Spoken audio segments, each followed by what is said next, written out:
fait, les femmes, quand ils sont nouvellement mariées, ils ont tendance à vouloir conserver toujours leur phase de fréquentation, où on te dorlotait encore. Moi, je me suis déjà fâché contre ma femme me s'est déjà fâchée contre moi.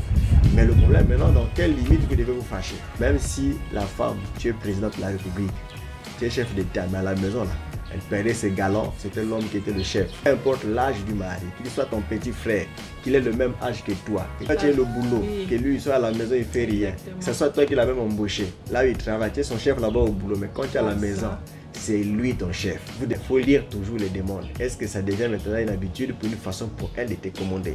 Et quel comportement ça mène après? Est-ce qu'il y a la soumission ou il y a même la tête dure? Il n'a même pas condamné l'acte de sa femme. Il était complètement dominé sous son... On dit comme un vrai idiot de sa femme. Non, l'homme ne peut pas être comme une... peut pas être géré de la manière que Jézabel avait géré son mari.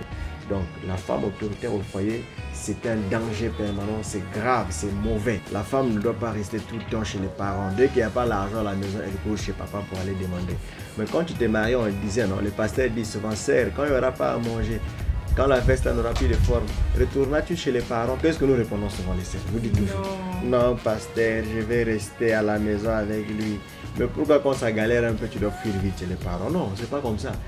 Toujours à la maison des autres pour aller faire quoi? Après tu vas commencer à guetter ce qu'ils ont préparé, tu vas commencer à vouloir amener les comparaisons à ton mari, voilà ce que l'autre donne à sa femme, voilà, c'est comme vous les femmes, vous ne pouvez pas regarder sans comparer, toujours il faut comparer à la fin.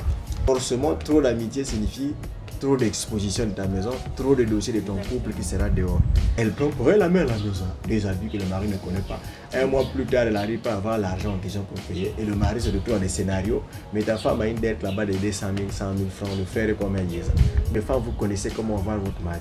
Donc, utilisez vos tactiques que vous connaissez là. Stratégie. Si tu veux aussi que ton mari aussi t'achète, amène-le aussi parfois à une autre dimension. Il y a des fois aussi parfois quand tu l'amènes dans une dimension très avancée, il doit glisser même beaucoup des habits à l'instant.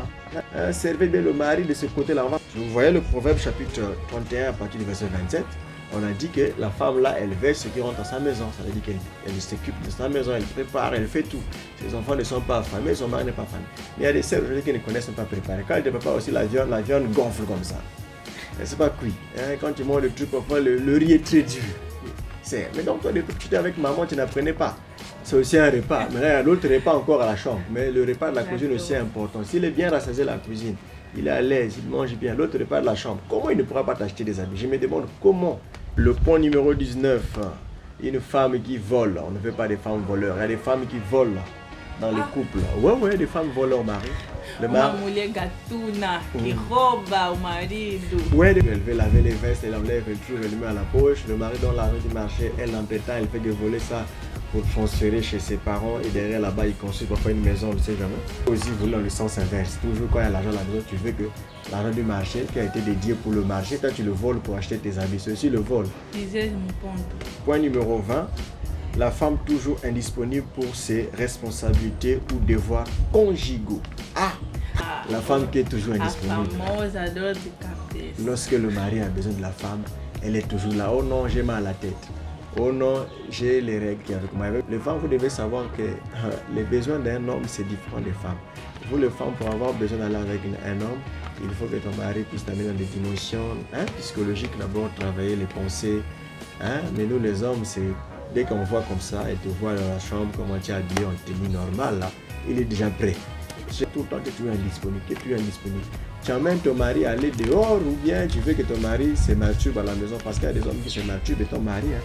Se masturber et ton mari parce que la femme n'a pas le temps de tout faire. Les femmes qui mettent même de la bétadine. Voilà, la bétadine pour montrer que ce sont les règles qui sont arrivées, alors qu'elle fait ça seulement pour faire. Moi, comme je suis une femme, aujourd'hui, j'ai dit que je vais défendre les femmes. On ne dit pas que les femmes n'ont pas le droit de dire qu'ils sont fatiguées, qu'ils ont mal à la tête. Moi-même, tous les jours, vos mots de tête là. Je suis une mère. J'ai les mots de tête, Après, ça se prépare la journée. Exactement. Ouais, c'est pas comme ça, seulement tic-tac comme un robot. Allons-y faire. Non. Là, tu vas seulement faire comme des viols en fait. C'est toi qui vas satisfaire. Oui, toi l'homme, tu vas te satisfaire, mais elle, non. Après aussi, il y a quand même des préliminaires.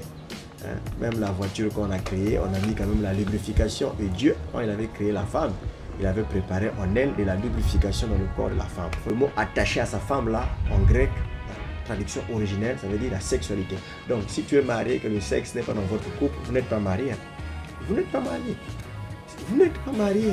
Número 22, uma mulher que não faz devidamente o seu rolo de mãe, os 5 evangelhos.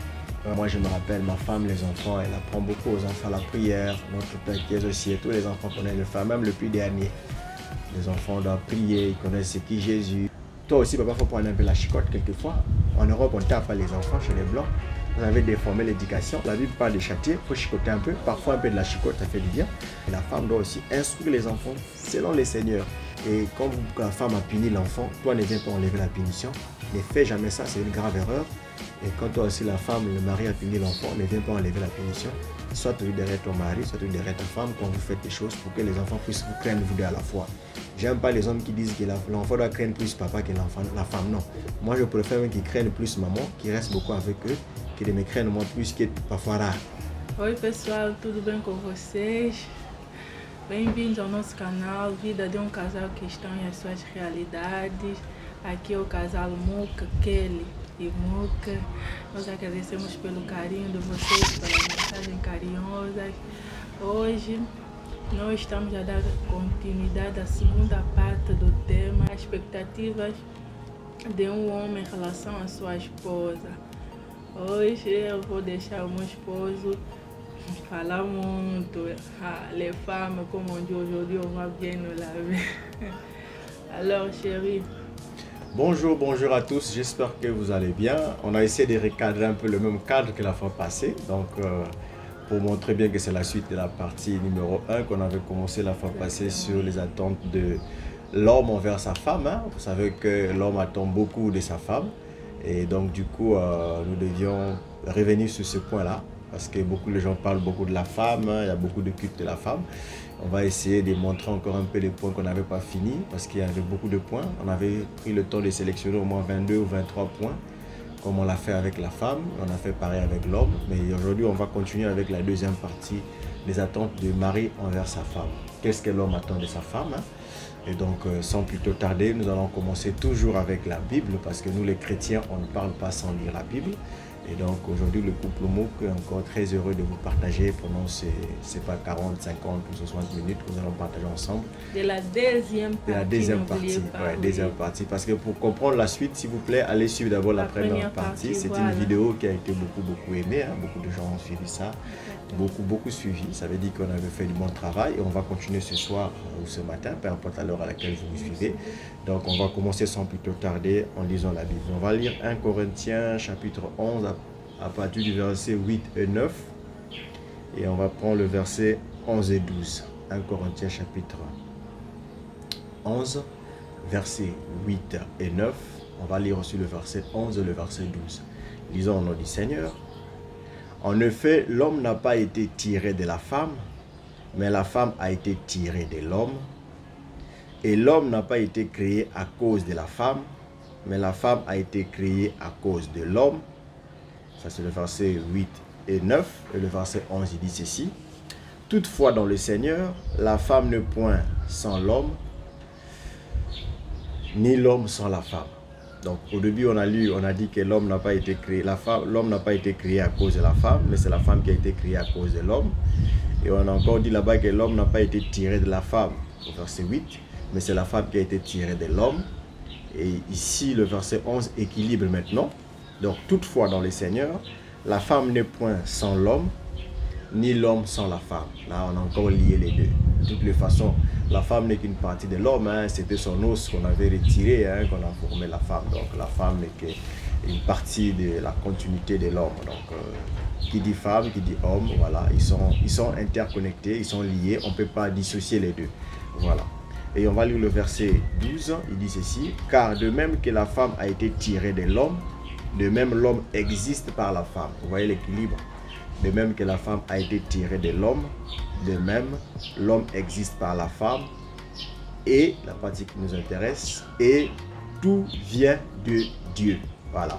Donc la première personne à vouloir parler du mariage, à vouloir parler de l'homme, la femme, c'est Dieu d'abord, parce que tout ça vient de Dieu. Ça ne vient pas des hommes, ça ne vient pas des pasteurs, ça ne vient pas d'un archevêque, ça ne vient pas d'un docteur, ça ne vient pas d'un prêtre, non, ça vient de Dieu. Donc c'est Dieu qui a uni l'homme et la femme. Et le premier à avoir célébré le mariage dans la Bible, c'est Dieu qui avait amené Ève vers Adam et ils avaient marié. Donc voilà pourquoi quand on parle de la femme, on doit toujours se référer à Dieu. Et Dieu avait fait la femme pour l'homme, la femme pour l'homme, l'homme aussi pour la femme. Alors nous allons continuer. La fois passée, on s'était arrêté sur 11 points. On va continuer aujourd'hui le 12e jusqu'à la fin. Donc, ça est vraiment, les femmes, vous allez encore être frappées aujourd'hui parce que vous allez vraiment supporter un peu. Nous avons beaucoup frappé les hommes aussi la fois passée. Donc, vous aussi à votre tour aujourd'hui, dites seulement Amen. C'est la parole, on va avancer. Alors, on va commencer sur le 12e point parce que je ne vais pas continuer à dire 11-12. Donc, on continue sur le 12e point. C'est toi qui vas lire le point. Donc, je vais lire en français. Ma femme va donner en portugais. Donc, le 12e point. Ce sont les femmes qui pensent que leurs maris doivent toujours imaginer ce qu'elles veulent. As mulheres que pensam que o marido, o esposo, deve imaginar o que elas pensam, o que elas sentem, o que elas querem, Voilà. todos esses aspectos. Voilà. Donc les femmes qui veulent que l'homme puisse être un prophète pour voir dans ses pensées ce qu'elle veut. C'est comme un enfant, quoi. Elle a des caprices, elle a des demandes de choses, elle a des besoins, mais elle ne dit pas. Comment on va imaginer? Donc l'homme ne peut pas. Et toutes les femmes, on a essayé de lire un peu. J'ai vu que la majorité des femmes sont comme ça. Elle dit, mais le gars là ne remarque pas que j'ai mal. Il ne peut pas imaginer que moi j'ai besoin qu'on m'achète les habits s'il n'y en a plus à la maison. Non, la Bible dit dans Matthieu 7,7, demandez et vous sera accordé, cherchez. Il faut que tu demandes. Si tu ne demandes pas, comment l'homme va commencer à imaginer, s'il vous plaît les sœurs. Ne vous imaginez pas que l'homme, après qu'il a fini de te faire les fréquentations, il t'a marié, il a manière qu'il t'ait courtisé là. Ça c'était pour te conquérir là. Une fois qu'il t'a gagné, il a conquis, ça y est, tu es maintenant avec lui à la maison. Il peut maintenant un peu lâcher un peu prise, maintenant s'occuper d'autres choses dans le sens de chercher un peu l'argent pour la maison, se battre un peu, réfléchir un peu sur des choses un peu plus poussées un peu. C'est pas qu'il t'a abandonné, c'est pas qu'il t'a oublié, mais il faut que toi tu l'aides. Nous ne sommes pas des prophètes pour imaginer ce que vous voulez. La Bible nous demande de dire. Même Dieu qui est Dieu, il a dit qu'on demande. Dieu qui est Dieu, qui connaît tous nos pensées de nos cœurs. Il veut que nous puissions lui parler dans la prière, qu'on puisse demander. Alors que Dieu connaît déjà ce qu'on a besoin. Mais lui, il a besoin quand même qu'on parle. Donc ça veut dire qu'une femme doit avoir la capacité de dire à son mari ce qu'elle veut. Ne voulez pas toujours que nous les hommes, on soit là à imaginer, à philosopher dans vos pensées pour arriver à tel. On n'est pas dans votre tête en fait. Il faut savoir ça que l'homme a une tête à lui à part et la femme aussi a une tête à elle à part. Et donc nos deux pensées ne peuvent pas être les mêmes. Tu peux avoir un souci, un problème particulier qui te perturbe. Ça peut être pour la santé, ça peut être de la maladie, ça peut être n'importe quoi. Mais ne cherche pas que l'homme puisse être un devin pour diviner, pour entrer dans le sens comme un prophète qui doit imaginer. Au niveau où la femme se fâche, même Bien qui a sûr. mal quelque part, Oui. l'homme remarque que la femme est fâchée. Mais pourquoi tu es fâchée? Tu ne vois pas que je ne me sens pas bien. Oh, tu ne sais pas que je ne sais pas bien. Mais tu ne m'as pas dit, chérie. C'est à toi de me dire que non, aujourd'hui j'ai mal à la tête, aujourd'hui je ne me sens pas bien. Tu veux que j'imagine, tu veux que je puisse savoir comment. Donc, c'est un peu ça. Ouais, merci chérie. Donc c'est ça. Et c'est la maladie de beaucoup de femmes. Les femmes au début, ils veulent. Même quand elle est malade, il se dit donc l'homme fait exprès, il n'a pas remarqué. Mais si tu ne lui dis pas qu'il est malade, lui il ne le saura jamais. Il ne le saura jamais. Donc il faut être des femmes sages. Comme on dit dans Proverbe 14.1, une femme sage bâtit sa maison. Ça veut dire que tu dois avoir la sagesse. Tu dois aussi dire à ton mari que chérie, ça je n'ai pas à prêcher. On va lire Philippiens chapitre 4, verset 6. Matthieu 7, verset 7 dit, demandez, sœur, parlez. Quand vous avez besoin de, que ce soit un habit, que ce soit n'importe quoi que vous avez besoin, demandez. Aller un peu dans un resto, si tu as besoin, tu peux aussi demander. Tu peux aussi l'aider. Parfois, lui, il a la tête ailleurs. Il a oublié. Parfois, il y a même des femmes qui se fâchent quand le mari a oublié le jour de l'anniversaire d'un enfant. Ça aussi, c'est vrai, ça peut arriver. Il y a des pères. J'ai suivi le film de Salomon. Il demandait même à ses femmes. C'est pas possible, c'est un montage seulement. Comment s'appelle l'autre enfant? On ne demandait pas à sa mère. Il ne se rappelait pas de tous les prénoms des enfants parce qu'ils étaient tellement nombreux. Philippiens chapitre 4, à partir du verset 6. La Bible dit, ne vous inquiétez de rien, mais en toute chose, faites connaître vos besoins à Dieu par la prière, des supplications avec des actions de grâce. Vous voyez Dieu? Dieu qui connaît tous nos problèmes, mais il nous demande quand même de faire connaître nos besoins.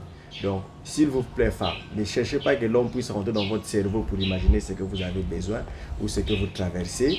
Dites-le lui. Parlez, s'il vous plaît. Parlez à votre mari. Dites-lui ce que vous avez besoin. Exprimez-vous, s'il vous plaît. Ayez le courage d'exprimer. Exprimez vos besoins. Exprimez vos problèmes. Dieu nous demande de parler. Exprimez vos besoins. Faites connaître vos besoins à Dieu. Ça, c'est Dieu qui nous demande de le faire pour l'Église. Nous qui sommes la femme, on doit exprimer ce qu'on a besoin. Et la femme naturelle aussi doit exprimer ses besoins à son mari. Ne laissez pas les hommes rentrer dans vos pensées pour imaginer ce que vous voulez. Voilà, je pense que ça en est assez les deux versets. Hein. Matthieu 7 te dit de demander et Philippiens te dit d'exprimer. Donc, parlez s'il vous plaît les sœurs. Nous ne sommes pas des prophètes. Alors, Dieu vous bénisse. On passe aux questions numéro 13. Au point. 13e point. 13e point. Excusez-moi. Le 13e point dit ceci. Hein? Les femmes qui veulent que l'homme devienne son enfant, exécutant tous ses désirs ou ses caprices. As mulheres que querem ou que preferem que os seus esposos sejam tipo filhos desta mesma mulher, querendo que o esposo, que o marido faça o que ela quer. Ouais. Comme a dit ma femme, donc les femmes qui veulent que l'homme devienne son enfant, imaginons tout ce qu'elle veut, qu'on puisse exécuter ses caprices. En fait, les femmes, quand ils sont nouvellement mariées, ils ont tendance à vouloir conserver toujours leur phase de fréquentation, où on était dorloté encore, ou comme je disais au début, la fois passée avec ma femme, il y a des moments où il y a des disputes avec madame au début, quand on est nouvellement marié, il faut lâcher prise juste pour mettre la paix.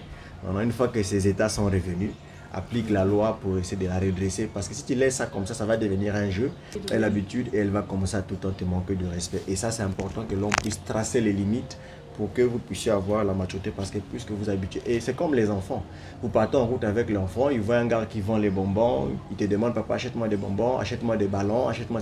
Tu ne peux pas rentrer dans ces jeux, tu ne peux pas être là à exécuter tout ce qu'il demande. Donc il y a des besoins de femmes qui sont des besoins d'ordre capricieux, comme disait Wembe, que Dieu n'exauce pas nos désirs, parce que les désirs, c'est tout ce qui est lié à la passion, à la convoitise, parce que j'ai vu un tel acheter une telle robe, il faut que mon mari aussi m'achète telle robe, parce que j'ai vu un tel acheter sa femme telle voiture, il faut que je demande aussi à mon mari, achète-moi une voiture pareille comme la voiture de la sœur un tel que son mari l'a acheté. Si j'ai vu un tel a pris des vacances à tel pays, non, il faut que mon mari aussi le fasse. S'il a acheté, il a conçu une maison tellement, il faut que tu nous conçues une maison comme pour... Donc, vous voyez, ce sont des désirs liés à la convoitise, ce ne sont pas des besoins. Donc la femme doit faire la nuance entre un besoin et un désir. Et les désirs, ce sont les caprices parfois liés aux convoitises, liées aux besoins charnels qui n'a rien à voir avec un vrai besoin. Est-ce que as-tu besoin vraiment de cette robe-là? Est-ce qu'à la maison, il n'y a pas une robe qui peut aller avec? Comme des femmes qui disent leur mari des robes, une robe spéciale que pour la fête. Maintenant, après la fête, là, tu peux jeter la robe. Après la sortie là, du mariage, là, vous pouvez jeter la robe. Non, vous ne devez pas faire des choses comme ça, comme des enfants. Nous ne sommes pas vos enfants. Voilà pourquoi la Bible, dans le livre de 1 Pierre chapitre 7, 3, 1 Pierre 3 verset 7, il demande à l'homme d'avoir beaucoup de la sagesse. Il dit Marie, 1 Pierre 3 verset 7, il dit Marie, montrez à votre tour de la sagesse dans vos rapports avec vos femmes. Pourquoi la Bible demande de la sagesse dans nos rapports avec nos femmes? Mais parce que si tu n'es pas sage avec ta femme, mais tu vas rentrer dans ce jeu d'enfant. La femme agit parfois comme un bébé. Excusez-moi. Elle peut t'amener à faire des choses comme un enfant. Mais si tu rentres dans ces jeux comme un enfant, ben, tu deviendras un enfant. Vous serez des enfants. Des enfants qui se chamaillent ou des enfants qui se battent à la maison. Des enfants qui font que, chérie, achète-moi tel truc, tu achètes. Après, à la maison, vous n'avez plus rien pour manger demain. Parce que tu es rentré dans ces jeux. C'est de la même manière qu'un père avec son enfant la route. Est-ce que tout ce que ton enfant te demande, achète-moi un avion, tu vas acheter. Achète-moi le couteau, tu vas acheter le couteau à un enfant. Donc, il y a des choses qu'un homme, en tant qu'homme, doit être la maturité pour ne pas obéir à tous ces demandes comme un enfant. Parce que n'oubliez pas que votre femme, au début, elle va vouloir se comporter comme un enfant pour que toi, tu puisses profiter de la taille. C'est très, très important. Donc, les femmes veulent que l'homme puisse exécuter toutes leurs doléances, hein, leurs caprices, tout et tout et tout. Il y a des choses que nous, on doit avoir de la sagesse. D'où la Bible dit qu'on doit montrer à notre tour de la sagesse dans nos rapports avec nos femmes, comme avec un sexe plus faible. Donc n'oubliez pas ça. C'est très important de savoir que je suis avec un sexe plus faible. Et donc il me faut de la sagesse dans la façon d'agir avec elle. Sur ce point-là, on peut aller encore plus loin. La femme peut compléter. Il y a beaucoup de choses que les femmes, dans leurs caprices, dans leurs déboires, dans leurs désirs, dans leurs trucs. Elle a vu parfois un tel truc chez l'autre. Elle veut forcément que l'homme l'amène. Donc les enfants aussi sont pareils. Hein. Achète-moi le jouet que j'ai vu là-bas, papa. Un tel a acheté son papa jouet. Donc l'homme ne doit pas rentrer dans tous ces jeux. Sinon, elle va commencer à te prendre maintenant pour un enfant et tu ne seras plus un homme. Or, toi, tu es le chef de la femme. Et donc, quand on dit chef, tu dois avoir une certaine autorité quand même, une certaine dignité que tu ne dois pas briser avec ta femme, malgré qu'elle te voit nu à la maison. À la maison, hein, il faut que tu sois toujours père, capable de mettre la main sur la table pour dire ça non, ça je ne veux pas, ça passe pas chérie. Voilà. Soyez des hommes et non pas des éphémérides à la maison. Nous sommes des hommes, nous avons la responsabilité d'éduquer nos femmes, parce que n'oubliez pas que l'homme répondra pour sa femme. On va passer au point numéro 14. Les femmes impolies. Les femmes impolies, querelleuses. Voilà. Qui fait fuir son mari à la maison. Les femmes impolies, querelleuses, qui font fuir leur mari à la maison. 14º ponto, mulheres mal educadas. Mulheres mal educadas que não têm respeito e que fazem fugir seus esposos. Ouais, l'homme n'aime pas des femmes qui sont comme ça, des femmes impolies, qui ont très mal les éducations de leurs parents. Parfois, il a grandi comme ça avec les pères, elle insultait sa maman, elle insultait son père, elle insultait ses sœurs. Et donc, quand il va se marier, il va vouloir trimballer les mêmes habitudes une fois que marié. Non, vous devez savoir que quand vous êtes marié, vous devez vous briser. Même si tu étais une personne qui démarrait au quart de tour comme une voiture à essence, dès qu'on démarre, c'est parti. C'est pas comme une voiture en diesel où ça prend un peu le temps de chauffer le bougie de préchauffage. Mais en tant que femme au foyer, tu dois commencer à retenir ta langue. La Bible dit qu'il faut retenir ta langue, il faut savoir parler à ton mari. L'impolitesse, ce n'est pas une bonne chose.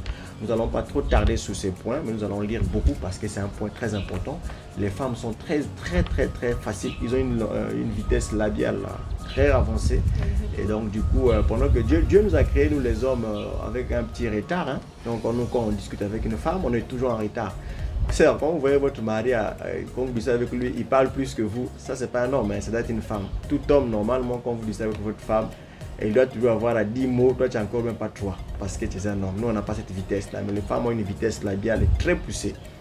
Et ils pensent que comme ils parlent plus vite que nous, et donc, du coup, elle va commencer à te manquer dans ses paroles. Et il y a des paroles qu'on ne sort pas quand on discute en couple. On est juré par son mari. Très important.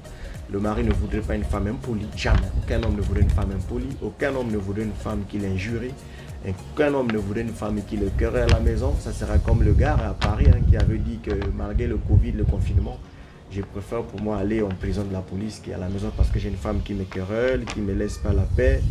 Je ne suis pas tranquille, je ne dors pas, je ne vis plus bien. Donc voilà, on va beaucoup lire la Bible parce que c'est très important que les sœurs comprennent que l'homme ne veut pas une femme impolie, l'homme ne veut pas une femme querelleuse, une femme qui ne lui donne pas la paix, la tranquillité à la maison. Ton mari sera tout le temps dehors chez les amis.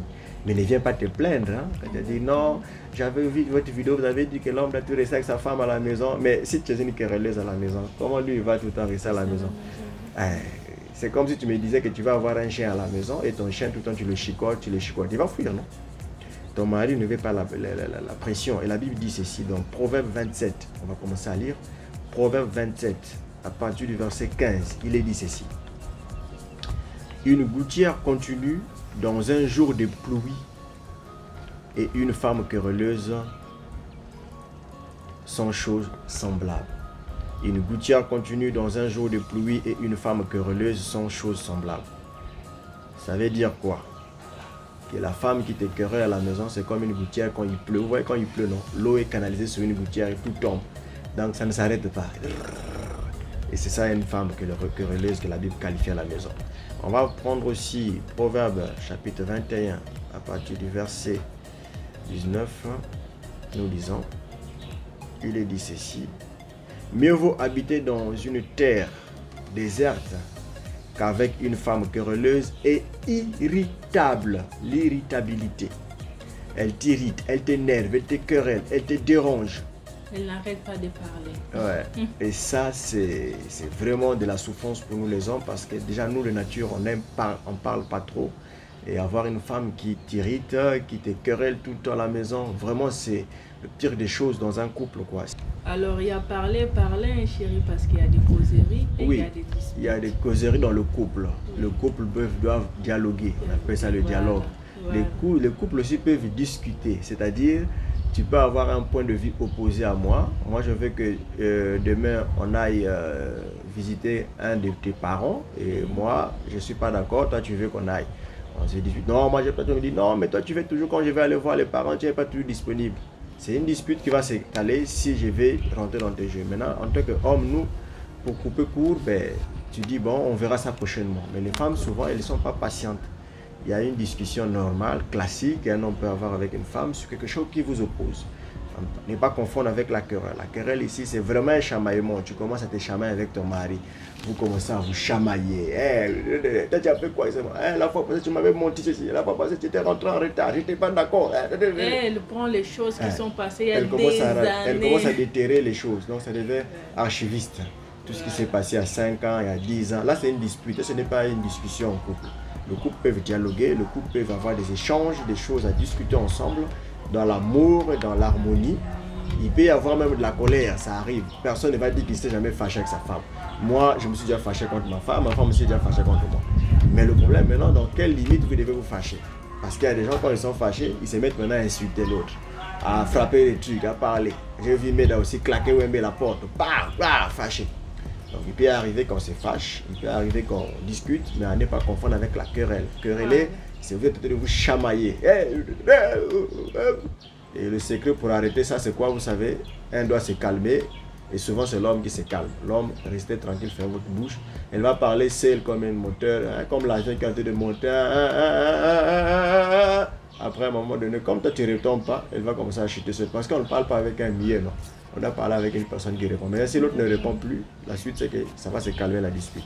Donc la femme doit savoir parler avec son mari, avec respect. On ne blâme pas son mari en public, devant les gens, devant sa famille. On ne ridiculise pas son mari devant les gens. Ça sera grave parce qu'il y a des hommes qui peuvent même arriver à vous taper devant les gens parce qu'il sera humilié et pour conserver sa dignité, il peut te porter la main. Nous n'encourageons pas la violence, nous n'encourageons pas que les hommes tapent leurs femmes. On prend un exemple, il y a des hommes qui peuvent être débordés. Si l'homme n'a pas un esprit délivré, mature, il peut arriver à te toucher même pour que tu te calmes un peu devant les gens, ou parfois devant ses amis, parfois devant sa maman, devant son père. Tu l'as manqué de respect. Lui, pour vouloir conserver sa dignité, il peut te porter main. Mais c'est interdit de taper sa femme. Nous croyons qu'en tant que chrétien, un homme normal, chrétien, de ces qualités-là, s'il veut tester ses forces, il va chercher un homme pour se battre avec lui, et non pas une femme. Parce que la Bible dit, c'est un sexe faible. Toi, tu vas te battre avec un sexe faible, ça veut dire que toi, tu es faible. Voilà. Donc, dans les femmes... 7 ans de mariage, mon mari m'a jamais tapé. Non, jamais. Là, jamais même pas insulter ma femme. Donc, il faut savoir retenir votre colère, il faut savoir parler. Les femmes doivent savoir comment parler à leur mari. On ne chamaille pas son mari. On peut discuter, on peut avoir des points de vue opposés sur les choses, mais discuter ça en couple. S'il n'y a pas de solution à l'immédiat, calmez ça, mettez ça au frigo, comme je dis toujours. Revenez sur ça un autre jour. Mais on ne querelle pas son mari, on ne humilie pas son mari en public. Et je vais prendre encore Proverbe chapitre 21, verset 9. Il est dit ceci: mieux vaut habiter à l'angle d'un toit que de partager la demeure d'une femme querelleuse. Proverbe 21, verset 9. Proverbe 21, verset 9, à ne pas confondre avec Proverbe 21, verset 19. Proverbe maintenant 21 à partir du verset 9, il est dit ceci: mieux vaut habiter à l'angle d'un toit que de partager la demeure d'une femme querelleuse. La querelle, c'est pas bon. L'angle d'un toit, ça veut dire que vous avez une maison, un petit toit comme ça. À l'angle là où tu dors, là, tu habites peut-être là-bas dehors, là, avec la pluie. Vous voyez un peu, que de partager une maison avec une femme querelle. Donc la Bible montre à quel point une femme qui te querelle à la maison, une femme qui te donne, c'est vraiment comme de l'eau dans le sang en fait. C'est vraiment une prison. C'est la pire des choses, je ne sais pas si vous imaginez ça, c'est la pire des choses que nous les hommes, nous ne voulons pas chez vous. Une femme qui te querelle à la maison, une femme qui te met sous tension à la maison. Non, tu fais fuir ton mari et tu crées toi-même la distance. Donc, on va passer à autre chose. Le 15e point, une femme autoritaire au foyer. 15º ponto. Une femme mulher autoritária no lar. Qui veut diriger son mari. Une femme autoritaire au foyer comme Jézabel. Uma mulher autoritária no lar, como foi a Jezabel. Elle veut diriger la maison alors que c'est l'homme qui doit diriger la maison. Une femme autoritaire, c'est un danger énorme et beaucoup de femmes n'arrivent pas à comprendre. Surtout les femmes qui sont plus âgées que leur mari. Souvent, les sœurs qui se marient, elle a plus de ans que le mari. Ils pensent que le mari devient son enfant. C'est elle qui veut prendre. Elle est yaya, non? Ça devient ton enfant. Tu es yaya. Mesmo da mesma faixa etária também. Tu es yaya. Tu es yaya. Donc, quand tu es yaya, tu commences à penser que ton mari devient ton enfant. Bon, même si la femme, tu es présidente de la République, tu es Angela Merkel de l'Allemagne. Quand elle arrive à la maison, là, tu es chef d'État, mais à la maison, là, elle perdait ses galants, c'était l'homme qui était le chef. Elle ne pouvait pas prendre la place. Et la Bible dit que le mari est le chef de la femme. S'il vous plaît, ça on n'inverse jamais. Peu importe l'âge du mari, qu'il soit ton petit frère, qu'il ait le même âge que toi tu sois la présidente, qu'il soit aussi ton employé au boulot, chômeur, que toi tu aies le boulot, oui. Que lui il soit à la maison, il fait rien. Que ce soit toi qui l'as même embauché. Là où il travaille, tu es son chef là-bas au boulot, mais quand tu es à la maison, c'est lui ton chef. Vous devez inverser les rôles. S'il vous plaît les sœurs, ça c'est la parole. Tu le fais d'abord pour honorer la parole. La Bible dit que le mari est le chef de la femme. Il y a l'ordre qu'on ne peut pas renverser. Il dit que Dieu est le chef de Christ. Christ est le chef de l'homme et l'homme est le chef de la femme. Ça veut dire que si Dieu est le chef de Christ est le chef de l'église, Christ le chef de l'église, l'homme le chef de la femme, vous inversez ça, vous inversez tout l'ordre. C'est une ordre établie par Dieu que nous devons respecter. Donc la femme ne peut pas dominer son mari. Jamais. Et une maison où la femme commande, c'est une malédiction. Là, c'est Wembe qui l'a dit. Quand madame dit qu'elle a une maison qui est gérée par la femme, c'est une maison maudite. C'est une malédiction. Et l'homme ne devrait pas accepter que sa femme le commande, même si c'est elle qui ramène l'argent à la maison. Parce que beaucoup de hommes perdent leur autorité au foyer, parce que c'est la femme qui le nourrit. Lui, il a parlé du boulot, c'est la sœur qui travaille. Et beaucoup de sœurs aussi, parce que c'est elle qui travaille, le mari ne travaille pas. Elle déplace parfois cette partie-là parce qu'elle dit, c'est moi qui te donne à manger, mange seulement, qu'est-ce que tu sais faire d'autre? On donne de la nourriture, mange.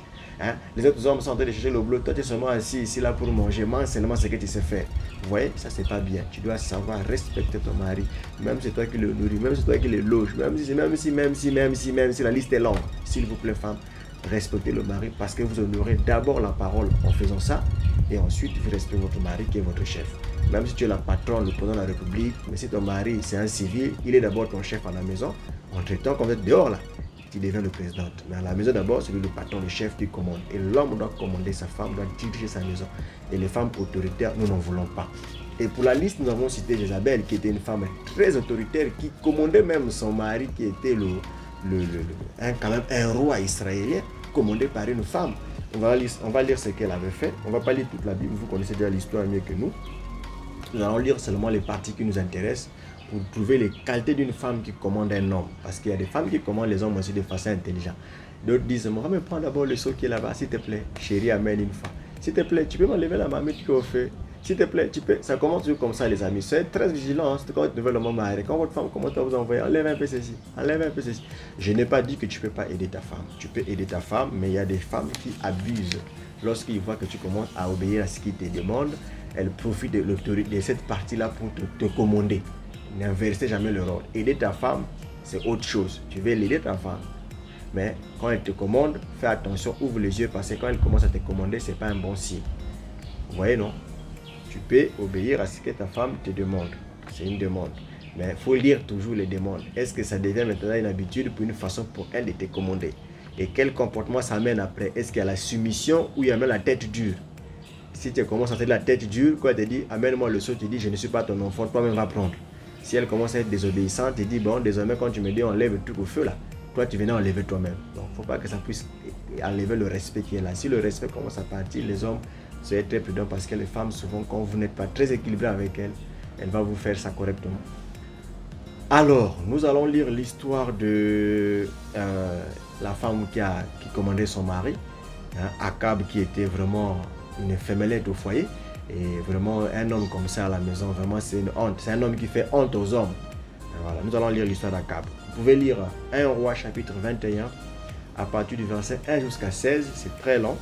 En résumé, hein, en fait, si tu veux, je vais vous résumer ça. Akab avait aimé le champ de Naboth. Naboth avait un champ. Akab était roi très riche avec beaucoup de richesses. Mais il a aimé le champ d'un homme pauvre qui était noyau de chez lui, que lui il voulait acheter. Et il a proposé que j'achète ce que tu as besoin et je t'achète encore un autre terrain parfois ailleurs pour que tu ailles vivre. Le gars a dit jamais, je ne peux pas vendre l'héritage de mes parents. Voilà un homme. Il y a des gens aujourd'hui quand ils galèrent, ils commencent à vendre l'héritage. L'héritage, on ne vend pas n'importe comment l'héritage, même si tu traverses la souffrance. Ah, mais l'héritage c'est pour les enfants. Tu n'as pas des enfants vraiment. On ne vend pas les parcelles parce qu'on a galéré, mais sinon on ne va plus vivre. Il faut garder tout l'héritage pour les enfants. Et les enfants doivent hériter des parents. Ils doivent hériter de nous. Nous devons faire tout pour que nos enfants héritent de nous quelque chose. Alors, Akab voulait acheter de Naboth le terrain. Le gars a refusé. Il a proposé tout, il a refusé. Et il est parti à la maison tout triste. Et sa femme lui dit, voilà, je vais lire le verset 2. Naboth dit, cède-moi ta vigne pour que j'en fasse un jardin potager, car elle est tout près de ma maison. Je te donnerai à la place une vigne meilleure, ou si cela te convient, je te payerai la valeur en argent. Mais Naboth répondit à Akab, que l'Éternel me garde de te donner l'héritage de mes pères. Il a refusé, c'est normal. Akab rentra dans sa maison triste, irrité à cause de cette parole que lui avait dite Naboth d'Israël. Je ne te donnerai pas l'héritage de mes pères. Et il se coucha sur son lit, détournant le visage et ne mangea rien. Un homme riche déjà, mais regarde toujours la cupidité. Il amène jusqu'à convoiter les champs d'un pauvre. Maintenant, on vient à la femme. Verset 5. Sa femme Jézabel vint auprès de lui et lui dit, pourquoi as-tu l'esprit triste et ne manges-tu pas? Il demande à quoi? Il répondit, j'ai parlé à Naboth d'Israël, je lui ai dit, cède-moi ta vigne pour de l'argent, ou si tu veux, je te donnerai une autre vigne à la place, mais il a dit, je ne te donnerai pas ma vigne. Écoutez la réponse de la femme autoritaire. Jézabel, sa femme, lui dit, et c'est bien toi maintenant qui exerces la souveraineté sur Israël? Hein? Un tel, c'est vraiment toi l'homme, hein? C'est devenu un homme ou quoi? Ou tu es une femme? Il est fâché. Et voilà, on va lire les versets qui m'intéressent, verset 8, verset 9 et le verset 15, pour aller un peu vite. Et elle écrivit au nom d'Akab les lettres qu'elle scella du sceau d'Akab. Oui, verset 8. Elle, la femme, commença à écrire des lettres au nom de sa femme, au nom de son mari, à la place. Il dit, comme tu es pour toi idiot, tu fais que pleurer, laisse-moi te montrer comment on fait. Elle ravit le mari, le stylo, elle commence à écrire. Elle prend le sceau, donc la signature, le cachet de son mari, elle fait tout ça là. Et qu'elle envoya aux anciens, aux magistrats qui habitent avec Naboth dans sa ville. Voici ce qu'elle écrivait, verset 9. Voici ce qu'elle avait écrit, Jézabel. Publiez un jeûne et placez Naboth à la tête du peuple. Verset 10. Et mettez en face de lui deux méchants hommes qui déposeront ainsi contre lui. Tu as maudit Dieu et le roi. Puis mettez-le dehors et lapidez-le et qu'il meure. Alors une femme autoritaire, elle invente tout au nom de son mari. Elle a signé au nom de son mari. C'est pas bien, c'est pas bien, c'est grave. Il y a des sœurs comme ça qui partent même s'endetter au nom de leur mari. Les questions suivantes, nous allons répondre. Ça, c'est pas bien. Ne fais pas des choses, on fait des choses au nom de leur homme. Tu es en train de mettre vraiment ton mari en danger, en difficulté. Et nous partons maintenant au verset qui me plaît beaucoup, le verset, je crois, 9. J'ai déjà lu le verset 9. On va aller au verset 15. Verset 15, il est dit ceci. Lorsque Jézabel apprit que Naboth a été lapidé, donc les gens exécutés, hein, ça demande, vous lisez tout le chapitre, avait vu que le gars a été exécuté, a été tué, alors était mort et dit à Akab, écoute ce qu'elle dit à son mari, lève-toi, prends possession de la vigne de Naboth des Israël, qui a refusé de te la céder pour de l'argent, car Naboth n'est plus en vie, il est mort. La femme, elle a exécuté tout ça elle-même jusqu'à tuer le gars pour qu'on le prenne en force. Femme autoritaire. Akab, qu'est-ce qu'il a dit? Écoutez-le quand il a écouté. Il n'a pas de pouvoir devant sa femme. Écoute le pauvre quand il écoute. Il dit, Akab entendu que Naboth était mort, s'éleva pour descendre à la ville de Naboth des Israël afin d'en prendre possession. Il n'a même pas condamné l'acte de sa femme. Il était complètement dominé sous son... On dit comme un vrai idiot de sa femme. Non, l'homme ne peut pas être comme une... peut pas être géré de la manière que Jézabel avait géré son mari. Un homme doit être responsable, ne pas céder à de telles manipulations. Et une femme normale ne doit pas dominer son mari. La Bible dit que le mari est le chef de la femme. Femmes, soyez soumises à vos maris. Et comme l'Église a été soumise à Christ. Vous voyez, de la même manière que l'Église est soumise à son mari, de la même manière à l'Église, de la même manière la femme doit être soumise à son mari, aux mêmes dimensions comme tu es soumis au Seigneur. Donc la femme autoritaire au foyer, c'est un danger permanent, c'est grave, c'est mauvais, c'est pas bon, c'est une mauvaise chose là. Une femme autoritaire, une femme qui commande son mari, une femme qui fait des choses au nom de son mari, qui fait même des cachets au nom de son mari, qui vole même au nom de son mari, qui fait des choses pas bien. C'est pas bon, c'est interdit. Les hommes ne voudront pas, un homme normal comme moi ne mérite pas une femme autoritaire au foyer. Voilà, on passe au point numéro 16. Les femmes qui n'aiment pas rester à la maison, toujours chez papa, maman ou chez les amis. 16º ponto. Mulheres que não querem, não gostam de ficar em casa. Todo momento. Na casa do pai, na casa das tias, das amigas, dos vizinhos. C'est pas bien, c'est pas bien, c'est pas bien. La femme doit rester à la maison. La femme ne doit pas rester tout le temps chez les parents. Dès qu'il n'y a pas l'argent à la maison, elle court chez papa pour aller demander. Mais quand tu t'es marié, on le disait, non, le pasteur dit souvent, serre, quand il n'y aura pas à manger, quand la veste n'aura plus de forme, retourneras-tu chez les parents? Qu'est-ce que nous répondons souvent les sœurs? Vous dites toujours, non, pasteur, je vais rester à la maison avec lui. Mais pourquoi quand ça galère un peu, tu dois fuir vite chez les parents? Non, c'est pas comme ça. Tu t'es marié pour rester maintenant avec ton mari. Partagez votre vie, follow votre foyer. Ta maman aussi avait quitté ses parents pour aller chez ton père. Aujourd'hui, les deux sont ensemble. Et ils vous ont eu. Toi aussi, quand tu t'es marié, il faut te considérer que je me suis marié pour former une famille avec ma femme, avec mon mari. Nous sommes restés là ensemble, on se bat ensemble, on lutte ensemble. Une femme ne peut pas aussi être tout le temps chez les amis. Quand le mari revient du boulot, la femme n'est jamais à la maison. Elle est toujours chez les voisines, qui est à côté ou chez l'autre voisin, s'il ou dans la même parcelle. Toujours à la maison des autres. Pour aller faire quoi? Après, tu vas commencer à guetter ce qu'ils ont préparé. Tu vas commencer à vouloir amener les comparaisons à ton mari. Voilà ce que l'autre donne à sa femme. Voilà. Comme vous les femmes, vous ne pouvez pas regarder sans comparer. Toujours, il faut comparer à la femme. Les démons des femmes. Elles les regardent toujours pour vouloir ramener cela pareil chez elles. On n'est pas pareil. Vous ne serez jamais pareil. De la même manière que vos empreintes digitales sont uniques dans la vie, sur terre, et que vous qui avez ces empreintes-là, vous n'êtes pas deux jusqu'à la mort. Et de la même manière aussi, vos vies ne peuvent pas être pareilles. La comparaison, c'est une erreur grave parce que jamais vous aurez les mêmes conditions.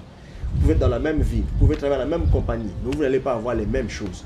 Parce que chacun de vous fera les choses par rapport à sa vision, par rapport à sa conduite, par rapport à son expérience, par rapport à ça. Voilà. Et donc, la femme doit rester à la maison, elle doit aimer rester à la maison, elle ne doit pas toujours rester dehors. Je vais prendre Proverbe chapitre 31, verset 27, il est dit ceci. À partir du verset 26, je vais commencer par le Proverbe 31 à partir du verset 26 jusqu'au verset 27. Il est dit ceci: elle ouvre la bouche avec sagesse et des instructions aimables sont sur sa langue. On parle de la femme sage.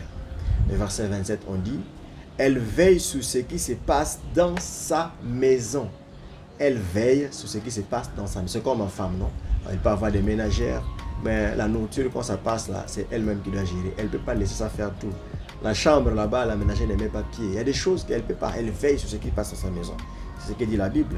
Elle veille sur ce qui se passe dans sa maison. Pas chez les voisins. Tout le temps chez les voisins pour chercher quoi?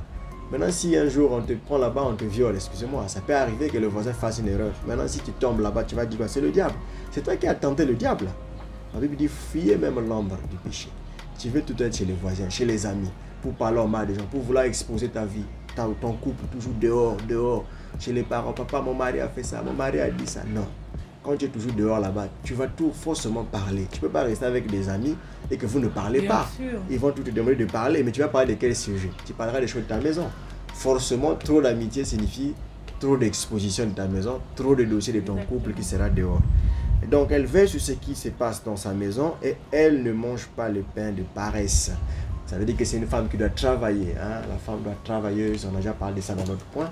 Donc, elle ne doit pas aimer ce qui est de la paresse. Elle ne doit pas vouloir toujours aller chez maman pour aller prendre la nourriture chez maman pour amener à la maison chez son mari. Toi, reste sur ton mari, travaille, prépare. S'il n'y en a pas à la maison, bats-toi. Prends soin de ta maison. Ouais. Elle est une femme qui ignore même tout ce qui se passe dans sa maison. Non, les enfants, tu dois connaître. Tu ne sais même pas quand les enfants... Par exemple, je peux donner l'exemple, les sacs que les enfants amènent à l'école, les boîtes à goûter. Une maman qui ne connaît pas qu'est-ce que son enfant prend comme goûter à l'école. Une maman qui ne prend pas soin des accessoires de son mari. Les maris commencent à se préparer, par exemple, pour aller au boulot. Les maris doivent chercher où est ma serviette, où est mes chaussettes. Elle n'a pas ce temps. Elle se réveille le matin, elle est assise le matin, elle reçoit déjà les amis. Oui, comment la maison est devenue un lieu de critique pour parler au mal des autres. C'est un demeure, on appelle ça le dojo de Songhai. Vous avez appelé le diable dans votre maison et ça devient un lieu touristique des démons. Les démons viennent autour sur votre maison pour parler au mal des autres seulement. C'est un dojo des esprits sataniques et c'est pas bien. Soit c'est une voisine qui est à côté que tu as fait un endroit où vous allez parler au mal des autres, parler de tous vos problèmes. C'est pas bien. Une chrétienne ne vit pas comme ça. Une chrétienne doit se faire respecter et doit honorer son mari. Et le mari ne voudrait pas une femme qui est toujours dehors avec les amis en train de se balader. J'ai même des amis au boulot qui ont leur femme vont même en boîte de nuit. J'ai pas rien de choses. Hein. Donc le mari au boulot, mais sa femme va en boîte avec ses amis femmes. Ah! J'ai dit, mais vous avez des problèmes et des païens, vous souffrez. Hein? Moi, le mari, je ne suis pas à la maison, ma femme est dans la boîte, dans des boîtes de nuit en train de danser. Et il envoie la photo de son mari. Chérie, je suis en train de danser avec mes amis. Oh, d'accord, dansez bien. Ça là, Jamais ça ne peut pas passer avec un homme normal. Jamais. Ma femme, je ne suis pas là, elle est dans une fête des amis. Sans mon autorisation, sans ma permission. Des amis qui viennent, qui rentrent. Non. Il faut mettre de l'ordre dans vos maisons. Et c'est important qu'une femme puisse aussi protéger son mari. Parce que si vous blaguez trop, vous pouvez voir des amis qui finissent par coucher avec vos maris. Beaucoup de frères tombent avec des amis de leur sœur. Et soyez très prudente et surtout, ayez beaucoup de barrières. Soyez vraiment prudents. On va lire Proverbe chapitre 7, versets 11 à 12. Il y a une qualité de femme que nous n'apprécions pas. Nous allons décrire un peu cette femme-là. Quand son mari n'est pas là, comment elle se comporte. Celle qui aime sortir là. La Bible nous parle d'une mauvaise femme là, qui son mari n'est pas là, elle profite. Donc on va lire Proverbe chapitre 7 à partir du verset 11. Il dit ceci. Elle était brillante. C'est la femme là. Brillante. Rétive. Ses pieds ne restent point dans sa maison. Ce sont des qualités de femmes prostituées. Vous allez voir la suite. Ses pieds ne restent jamais dans sa maison. Ses pieds ne restent point dans sa maison. Tantôt dans la rue, tantôt sur les places, et près de tous les angles, elle était aux aguets. Vous voyez, ce n'est pas une bonne femme. Et si vous lisez tous les chapitres de Proverbe chapitre 7, vous allez voir que c'est une femme qui a quand même dit « Mon mari est parti dans un voyage ». On va lire le même chapitre, on va prendre le verset 19 de Proverbe 7. Il est dit ceci, Proverbe 7, verset 19, il est dit « Car mon mari n'est pas à la maison, il est parti pour un voyage lointain. Il a pris avec lui le sac de l'argent et il ne reviendra à la maison qu'à la nouvelle lune. » Elle le séduisit à force de paroles et elle l'entraîna par ses lèvres doucereuses. Vous voyez, elle a séduit le gars. Donc si vous voyez la suite, c'est une femme mariée, tout jamais à la maison, toujours dehors. Elle a fini par séduire un gars et ils sont tombés. Ça, c'est pas une bonne femme. Nous ne voulons pas de femmes qui sont dehors. Nous, chérie, je voulais quand même nous ne voulons pas ça. Ajouter que tout ça là aussi, ça dépend de l'éducation que cette femme a reçue de ses parents. Ouais. Une femme qui a été éduquée ou dès la maison de ses parents, elle s'est comportée de la sorte, c'est-à-dire elle sort les matins, elle laisse ses amis ou les membres de la famille chaque jour. Les mêmes habitudes, il amènera dans son foyer. Donc l'éducation à toutes les mamans, dès les bas âges, éduquez déjà vos filles. Hein? Moi par exemple, c'est comme ça. Au début, il y a mon mari qui me disait, mais toi, mon mari s'est moqué même de moi. Toi, tu aimes trop la maison. Mais maintenant, il m'a dit que non, en tout cas, j'aime te voir ma comme femme ça. Un mari, quand il sort, il revient, il me voit toujours en train de s'occuper des choses de la maison. Toujours se balader, non, elle n'aime pas. Ça, c'est une bonne qualité de femme et c'est très bien. Et la Bible dit que, je vous ai lu le verset, hein, elle ne reste jamais chez elle, elle est toujours dehors. Et ça, c'est pas bien. Et ça, c'est pas bien. Dehors, là-bas, c'est pour faire quoi? Toi, tu connais le colportage, les songueurs, comme on le dit, ils servent songueurs. Les hommes ne veulent pas de femmes. Tu vas dehors, tu vois, tu vas regarder ce qu'une femme fait, tu auras l'audace d'amener ça chez toi. Nous ne voulons pas les femmes de comparaison des songueurs. Aller faire le colportage, c'est mauvais. Non, le colportage, c'est mauvais. Si tu es habitué à le faire, ça va rentrer chez toi, tu commenceras aussi à le faire. Bien sûr. Mais si tu es chez toi à la maison, tu t'occupes, comme dit la Bible, les choses, la femme célibataire ou la vierge s'occupe des choses du Seigneur. Et celle mariée s'occupe des choses du mari. Si à la maison, tu t'occupes la femme mariée doit s'occuper des choses. Dans la prière, dans la consacration. Une femme mariée doit s'occuper de son foyer, il doit s'occuper de son mari, il doit s'occuper de sa maison. Et la Bible dit qu'une femme libre, donc celle qui est célibataire, s'inquiète des choses du Seigneur, mais celle qui est mariée s'inquiète des choses du monde, des moyens de plaire à son mari. Donc elle doit être dévouée aux choses de la maison, c'est très très important. Alors nous n'allons pas perdre le temps sur ce point, nous avons déjà fini. On passe au 17e point. Une femme qui s'endette sans consulter son mari, c'est pas une bonne chose. Nous ne voulons pas des femmes qui s'endettent. Des femmes qui aillent prendre des prêts chez les amis. 17º ponto, dívidas. As mulheres que gostam de emprestar dinheiro no nome do esposo. Porque me empresta só, meu esposo é para vir em nome do meu esposo, pode me emprestar, no final do mês, vamos devolver. Non, on ne veut pas ça. On ne veut pas une femme qui va aller emprunter. Non, si tu peux me donner d'abord 30 000 francs là, 32 000 francs, 50 euros. 100 000, 100 euros, 65 000. Donc les femmes qui s'endettent sans que leur mari soit informé, elle a utilisé l'argent du marché pour aller payer des habits et elle n'a plus rien pour utiliser. Elle a peur de dire à son mari, sinon le mari va se fâcher. Donc voilà, aller se mettre dans des dettes avec les amis. Fais d'abord moi un dépôt là-bas, s'il te plaît, rapidement, je vais faire un problème. Des habits, des habits, des habits. D'autres femmes aussi qui achètent des habits qu'on leur colle là par des serres. Oh non, c'est payé dans 2 mois. Le mari n'est pas informé. Et elle prend pour elle la main à la maison. Des habits que le mari ne connaît pas. Un mois plus tard, elle n'arrive pas à avoir l'argent en question pour payer. Et le mari se retrouve dans des scénarios. Mais ta femme a une dette là-bas de 200 000, 100 000 francs. Le frère est combien de ça? Non, nous ne voulons pas des femmes comme ça. Certes, tu ne peux pas t'engager à des choses qui touchent à ton mari, qui peuvent toucher à la réputation de ton mari, qui peuvent déranger votre stabilité de votre couple sans le consulter. C'est pas bien, c'est pas bien. Bon, moi, comme je suis une femme, je vais défendre les femmes. Non, il y a des femmes, chérie, excuse-moi, il y a des femmes que les maris ne l'achètent pas en fait, les habits. Et qu'est-ce qu'elles font? Oh, je vais prendre les habits, c'est la sœur interne. Comme mon mari ne m'achète pas, je vais dire à la sœur, va voir mon mari. Et le mari sera surpris par la honte. Le mari va payer. Là, tu as pigé son mari. Hein. Là, et si tu as un mari comme moi, je dirais non. Je n'ai pas honte à ça. Je ne peux pas avoir honte de refuser. Moi, si tu amènes une truc... Non, mais là, c'est différent parce que toi, tu achètes. Je parle pour les hommes, les maris qui n'achètent pas. Oui, la femme est fatiguée à la maison de dire, chérie, je n'ai plus de panne, je n'ai plus de robe, achète-moi, donne-moi quelque chose. Les maris ne veulent pas. Hein? Parfois, il y a des maris qui ont des moyens pour les faire, mais ils ne veulent pas.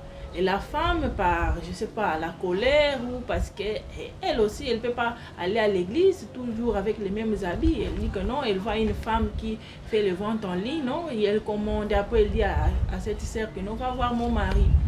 Hein? C'est cette qualité des maris ou des hommes que je voulais un peu que tu... D'accord, il n'y a pas de problème. Madame a complété. Vous voyez, les femmes, elle a défendu les sœurs. Donc, nous, les hommes, on ne veut pas des femmes qui s'endettent. Vous aussi, les faire acheter des habits à vos femmes pour éviter qu'elle aille le prendre de cette façon-là aussi. Certes, toi aussi, ne prends pas les choses dans le coup parce que si tu as aussi un mari cascadeur, il va te laisser seul te battre avec tes dettes et ça sera grave. Imagine si on t'amène jusqu'en prison là-bas, oh non, tu as une convocation à la gendarmerie parce que tu n'arrives pas à payer des 200 000, des 200 000, des 100, non, il ne faut pas faire ça. Consulte quand même ton mari avant de prendre. Oui, si le mari façons, aussi même refuse, si le mari n'a pas acheté, on n'a pas le droit de faire des choses comme ça. C'est pas bien. Ça oui. s'appelle l'enco, quoi. Je fais un enco. Oui. Je le fais exprès. Des bon. propositions. Je préfère encore que tu payes même l'argent qui t'a donné pour autre chose. Pour faire un projet à la maison, tu utilises maintenant pour ça. Tu dis, j'ai mis ça pour le compte là. Toi, tu vas payer ça, après tu vas rembourser.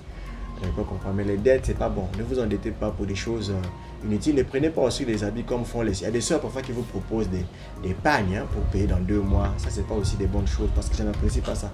Hein, je n'apprécie pas comme ça. On ne force pas une femme d'autrui. Non, prends seulement ton mari, il va tout payer. Il a l'argent, il va tout payer. Non. Ça, c'est piéger le mari d'autrui. C'est piéger la femme aussi d'autrui. Ne faites pas ce genre de choses. Prends des choses par rapport à tes moyens. Prends des choses par rapport à vos capacités. Surtout, consulte ton mari avant de t'endetter. Nous ne voulons pas des femmes qui amènent des dettes à la maison, qui va engager ton mari. Parfois, il sera un moment où il n'y en a pas. Et il va être ridiculisé parce que si le mari qui était capable de payer n'arrive pas à payer, vous êtes pris au coup. Maintenant, ici, on vous met en prison. Vous voyez un peu? À cause d'une dette de la sœur, le mari va en prison et tout et tout. Donc, ne faites pas ça. Hein? Faites des choses de façon sage. Demandez à votre mari. S'il refuse, dis-lui. Il y a beaucoup de méthodes de sœurs pour punir votre mari s'il ne vous achète pas des habits. Hein? Il y a beaucoup de tactiques pour le punir. Je ne vais pas parler ça. Hein? Vous, les femmes, vous connaissez comment vendre votre mari. Donc, utilisez vos tactiques que vous connaissez là. Il va acheter. Si tu veux aussi que ton mari aussi t'achète, amène-le aussi parfois une autre dimension. Il y a des fois aussi parfois quand tu l'amènes dans une dimension très avancée, il peut glisser même beaucoup des habits à l'instant. Hein. Vous aussi les femmes, soyez doux au foyer, hein, servez bien le mari de ce côté-là. On va parler de ça plus loin. Il y a des points qui font quand même que l'homme, quand il est satisfait, forcément il va y avoir des choses qui vont tomber. Donc parfois c'est un caractère aussi et de votre comportement aussi. Je n'encourage pas que l'homme n'achète pas, mais vérifiez bien votre comportement. Qu'est-ce qui a amené ça? Essayez d'être équilibré. On va passer au point suivant, s'il vous plaît. Le 18e point, c'est une femme qui ne prépare pas à la maison. Hein, et la femme sa maison. Hein, et on a lu Proverbe chapitre 31, verset 27. On a dit que cette femme-là... 18º ponto. Mulheres que não gostam de cozinhar em casa. Ouais. Que não fazem nada, não cozinham para o marido, não cozinham para os filhos. Ouais. Vous voyez le Proverbe chapitre 31 à partir du verset 27. On a dit que la femme là, elle veille ce qui rentre à sa maison. Ça veut dire qu'elle s'occupe de sa maison, elle prépare, elle fait tout. Ses enfants ne sont pas affamés, son mari n'est pas affamé. Mais il y a des sœurs aujourd'hui qui ne connaissent pas préparer. Quand elle ne prépare aussi la viande gonfle comme ça. C'est pas cuit. Hein? Quand tu manges le truc, parfois le riz est très dur. Mais donc, toi, depuis que tu étais avec maman, tu n'apprenais pas. Hein? Commencez déjà à apprendre quand tu es à l'Afrique. Même si tu n'as pas appris quand tu étais bébé. Mais dès que tu sais que tu vas te marier bientôt, hein? Les frères aussi peuvent aussi payer, même engager même une personne qui connaît un cuisinier aussi. Il y a des cuisiniers qui peuvent venir vous faire des cours à la maison. Hein? Apprenez un peu à votre femme à préparer. Pour ceux qui sont en Europe, au moins les hommes et les femmes préparent parce que les deux travaillent. Non? Si tu dis que la femme, quand elle va venir au boulot, elle va payer. Hein, frère, tu ne vas pas manger. Hein? En Europe, tu dois préparer toi-même. Le mari fait la cuisine aujourd'hui, celui qui rentre plus tôt à la maison fait la cuisine. Hein? La femme aussi, quand elle rentre avant le mari, elle fait la cuisine. Le mari, s'il rentre en premier, il fait la cuisine. Le mari va prendre les enfants, la femme, dans tout temps, il fait la cuisine. Le mari lave les habits des enfants, la femme aussi lave les habits du mari. Donc là-bas, c'est vraiment équilibré. Mais en Afrique, c'est un peu encore dans le sens où bon, l'homme qui doit, la femme doit faire tout ça. L'homme, il va pour bosser, pour apporter. Bon, nous sommes encore dans la forme ancienne, c'est dans la Bible hein, que l'homme doit apporter. Maintenant, toi, la sœur, fais bien la cuisine. Si tu ne connais pas, demande aux autres sœurs qui connaissent. Il ne faut pas avoir la honte d'apprendre. S'il y a un plat que tu ne connais pas, moi je vois ma femme, elle se bat, il y a des plats congolais qu'elle ne connaissait pas, elle demande, on lui montre, je la vois là. Comment faire les plats que moi j'aime, les plats nous, que nous avons toujours mangés, elle se débrouille assez. Ouais, donc si tu ne connais pas préparer, tu peux demander conseil à une soeur qui connaisse. Il y a ma femme qui demande parfois les plats congolais qu'elle n'a jamais fait, que moi j'aime manger. Elle demande à mes parents, on l'explique, elle demande même à ses ménagères. Parfois ils discutent un peu. Et quelquefois elle-même aussi elle va sur internet, elle cherche, elle regarde dans des restaurants que nous partons, elle lit un peu, elle cherche beaucoup parce qu'elle doit faire quelque chose qui doit plaire à son mari. Une femme doit préparer à la maison pour que son mari mange, que son mari ne soit pas affamé. Tem provérbio que nós ouvimos muito antigamente em português. Se você quer guardar homem, trata bem da sua barriga. Je ne sais pas comment je pourrais traduire en français, c'est un proverbe en portugais que depuis les ancêtres on a commencé à parler. Ça veut dire que si tu veux garder bien ton mari, prends soin de ta cuisine. Voilà. C'est aussi un repas. Mais là, il y a d'autres repas encore à la chambre. Mais le repas de la cuisine aussi est important. S'il est bien rassasié la cuisine, il est à l'aise, il mange bien. L'autre repas de la chambre, comment il ne pourra pas t'acheter des habits? Je me demande comment il est satisfait là-bas. De l'autre côté, dans l'autre côté, derrière le rideau du temps, il est très sain. Il est satisfait dehors, il mange bien. Mais après, il ne veut pas t'acheter des habits. Tu es sûr vraiment que tu fais bien ton boulot là? Ah non, je doute quand même. Hein. Je connais bien les hommes. Hein. Nous sommes des hommes, nous nous connaissons. Quand on est bien satisfait là-bas, ça va sortir seul naturellement. C'est naturel, c'est sans effort en fait. Si là-bas ça coince, on n'a pas des habits, on ne t'achète pas, non. Ça veut dire que là-bas tu ne fais pas bien ton rôle. Ça c'est aussi simple que ça. On va passer au point suivant. Le point numéro 19. Une femme qui vole. On ne veut pas des femmes voleurs. Il y a des femmes qui volent dans les couples. Ouais, des femmes volent leur mari. Uma mulher gatuna que rouba o marido. Ouais, des femmes qui volent. Il y a des femmes qui volent leur mari. Hein. Elle est là, et le mari laisse quelque chose dans sa poche, elle le récupère. Elle ne remet jamais, elle veut laver les vestes, elle enlève, elle trouve, elle le met à la poche. Le mari donne l'argent du marché, elle entre-temps, elle fait que voler ça pour transférer chez ses parents. Et derrière là-bas, ils construisent parfois une maison, on ne sait jamais. Et donc, il y a des femmes qui font des choses comme ça, ils volent leurs hommes, ils vont dans le compte de mari, il lui dit de prendre par exemple des 100 000 francs, lui il va aller enlever 300. Il dit, bon, l'autre là, j'avais acheté des trucs, alors que ce sont ces trucs par ses caprices à elle-même, il n'y avait rien d'important, hein. Il n'y avait rien d'urgence, c'est juste du vol. Elle transfère l'argent chez les gens, elle transfère chez sa famille, et ce n'est pas des bons comportements. Et en parlant de la femme qui avait volé, elle n'a pas volé son mari, mais elle avait volé son père. Il y a Rachel qui avait volé dans Proverbe, Genèse chapitre 31, à partir du verset 19. Rachel avait volé, et après avoir fini de voler... Pas moi, hein? C'est l'autre Rachel. Ah, le Rachel de Jacob, hein? Pas ma femme ne vole pas. On va lire ça. Moi, quand je prends les habits de mon mari, les pantalons, les vestes, même pour laver, amener au pressing, que je trouve toujours l'argent. Il connaît, je l'ai toujours parlé, je dis toujours que j'ai trouvé quelque chose dans ta poche, j'ai mis dans ton sac et tout, donc je ne vole pas. Non, c'est pas ce Rachel. C'est le Rachel de... Ça, c'est le Rachel de Jacob. Genèse chapitre 31, à partir du verset 19, il est dit ceci. Tandis que Laban était allé tondre les brebis, Rachel déroba les téraphins de son père. Les téraphins sont des idoles en fait, hein. Des idoles en or. Il avait volé ça par cause de l'or. Et si vous voyez le verset 34 là, on explique bien, je saute. Verset 34, on dit, Rachel avait pris les téraphim, les avait mis sous le bas du chameau et s'était assise dessus. Laban fouilla toute la tente et ne trouva rien. Elle dit à son père, que mon Seigneur ne se fâche point si je ne puis me lever devant toi, car j'ai ce qui est ordinaire aux femmes. Donc elle veut mentir à son père que non, elle avait mis était assise sur ça. Elle ne voulait pas se lever pour que son père ne fouille pas. Elle a menti à son père qu'elle avait des règles en fait. J'ai ce qui est ordinaire aux femmes. Il chercha et ne trouva point les téraphins. Jacob s'irrita et querella Laban. Il reprit la parole, lui dit, voilà, je vous laisse lire la suite. Vous voyez qu'il y a une femme qui peut voler. Et donc le vol existe dans la Bible, on a écrit, hein, une femme belle. Hein. Jacob avait épousé Rachel. Hein. Et par Rachel, nous avons eu tout ce que vous connaissez. Hein. Il y a eu Joseph. Voilà, il a même donné naissance à Benjamin. Et donc, c'est pas quelqu'un à blaguer, mais il peut arriver qu'une femme vole et c'est pas bien encourageant par le vol. La femme, si tu as besoin d'argent, demande à ton mari, ne vole pas à la maison. Ne transfère pas l'argent à tes parents aussi en cachette. Ne consulte pas des maisons là-bas en secret. Consulte ton mari. Faites des choses ensemble. Quand tu trouves l'argent qui est resté, dis-lui. Plus qu'il verra que tu seras honnête dans les petites choses, plus il te fera encore confiance de te laisser beaucoup. Moi, il y a parfois des moments où je demande à ma femme d'aller faire des retraits. C'est des grosses sommes hein, dans le compte, parfois il y en a beaucoup, mais elle vole même pas un franc. C'est important. Parce que si tu commences déjà à voler, le mari va comme ça te cacher. Ce sera des cache-cache. Et des femmes aussi, quand elles voient déjà l'argent à la maison, le but fait que ça puisse finir pour les dépenses. Les hommes aussi ne veulent pas ça. Tu peux aussi voler dans le sens inverse. Toujours quand il y a l'argent à la maison, tu veux que l'argent du marché qui a été dédié pour le marché, toi tu le voles pour acheter tes habits. C'est aussi le vol. Le mari avait destiné ça pour le marché, non pas pour tes habits. Donc, la mauvaise gestion. Si tu transfères l'argent qui a été dédié pour la nourriture pour tes habits, tu as volé. C'est le vol. Tu as volé, il n'y a pas besoin de discuter là-dessus. On ne veut pas des femmes qui volent au foyer. S'il vous plaît, soyez sérieuses et on a besoin de ça. Voilà, on va continuer. Hein. Voilà. Donc, Proverbe 31, verset 30, il est dit ceci. La grâce est trompeuse et la beauté est vaine. La femme qui craint l'Éternel est celle qui sera louée. La crainte ici, c'est ça. Si tu ne voles pas, ça veut dire que tu crains Dieu. Crains Dieu, tu crains ton mari, tu crains le Seigneur aussi. Et ton témoignage aussi sera honoré. Alors, on va passer au point numéro 20.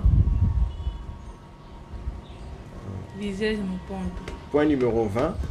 La femme toujours indisponible pour ses responsabilités ou devoirs conjugaux. Ah, très important. Ça, c'est très important. Là, je dois quand même Dizes no ponto, oui, là, uma je dois... mulher que está sempre indisponível. Oui, les sœurs, s'il vous plaît. Dizes no ponto, uma mulher que está sempre indisponível.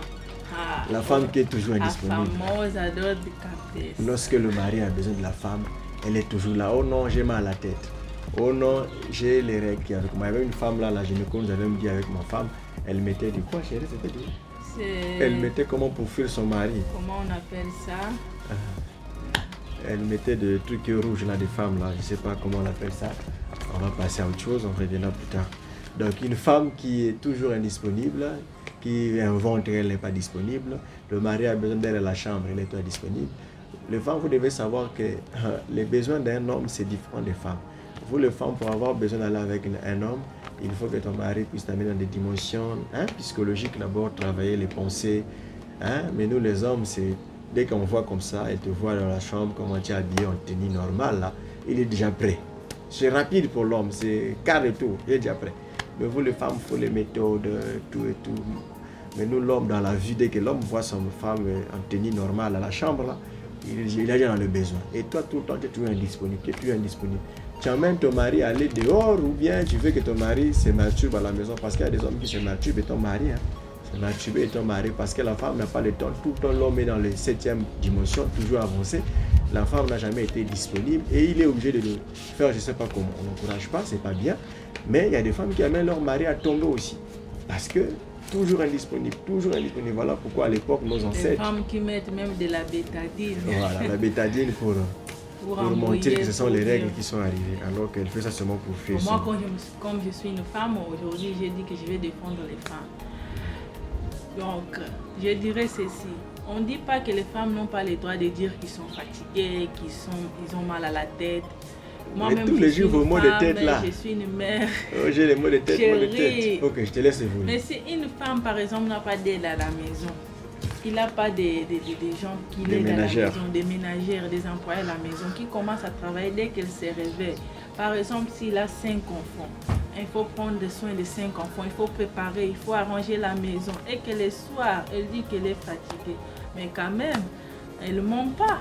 Elle ne ment pas. Ouais, les hommes aussi, on doit aménager nos femmes. Si voilà, tu veux qu'elles soient en forme le soir, oui, la journée, il faut l'aménager. Si on ne dit pas que c'est obligatoire. N'allez pas dire à vos maris que non, les frères, non, vos maris. Tout le monde n'a pas les possibilités d'avoir une ménagère. Il faut comprendre. Déjà en Europe, tu ne peux pas en avoir parce que ça coûte beaucoup plus cher. Tu n'as pas l'argent pour payer une ménagère.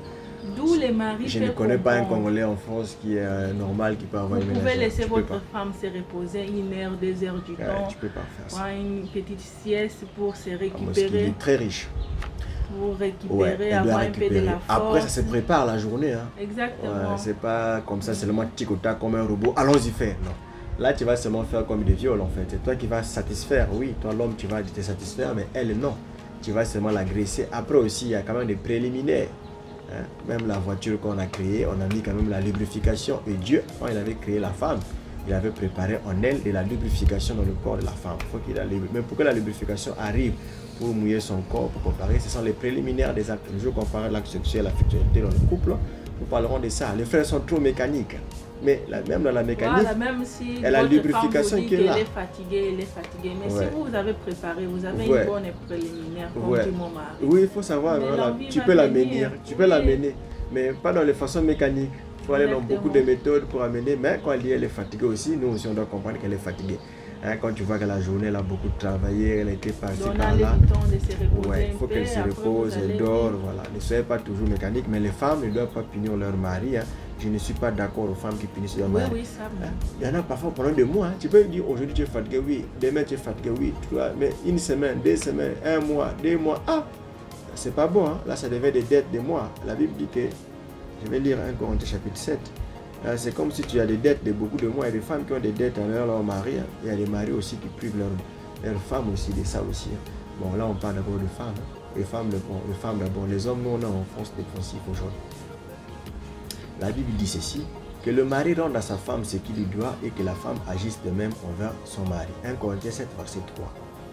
La femme n'a pas autorité sur son propre corps, mais sur le mari. Et pareillement, le mari n'a pas autorité sur son propre corps, mais c'est la femme. Vous voyez que la Bible précise bien, les deux doivent mutuellement s'accorder pour faire l'acte. On ne peut pas se priver. La femme ne peut pas interdire son mari. Tu dois être disponible pour tes besoins conjugaux. C'est important de satisfaire ton mari sexuellement. C'est important la vie sexuelle. Un couple ne vit pas sans la sexualité. Non, ça n'existe pas. En quoi est-ce qu'on est marié? Les deux deviendront une seule chair. L'homme quittera son père et sa mère s'attachera à sa femme. Et les deux deviendront une seule chair. Quand vous lisez la version originale, s'attachera à sa femme. Là-bas, on parle de coller sexuellement. La traduction grecque parle bien de s'attacher sexuellement. Le mot attaché à sa femme là, en grec, la traduction originelle, ça veut dire la sexualité. Donc, si tu es marié, que le sexe n'est pas dans votre couple, vous n'êtes pas marié. Hein. Vous n'êtes pas marié. Vous n'êtes pas marié.